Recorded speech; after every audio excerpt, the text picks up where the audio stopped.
Guys, yan for today's video. Ang time ngayon is 8:01 ng gabi dito sa US.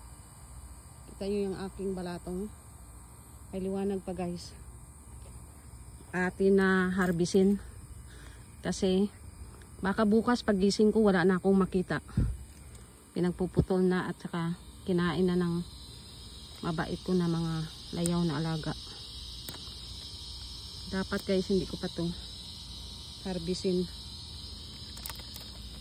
Pero mas malungkot ako kung wala na akong maabutan pagkagising ko bukas ng umaga. Oh, ang daming bunga nasa lalim. So, inaabot na nila eh. Hanggang doon yan guys, so sa kabila.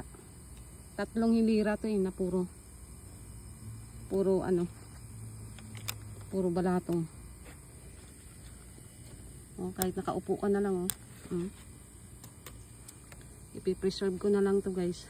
Kasi kahit nanapan ko pa ng paraan kung paano na hindi nila maabot. Wala pa rin na yung aking technique. Pinagpuputol nilang nang doon, wala na itong puno kinakat nila yan. Pag ginuhugot pa naman, tapos kainin nila yung mga nasa taas. Kita mo lang ka mga mabait. So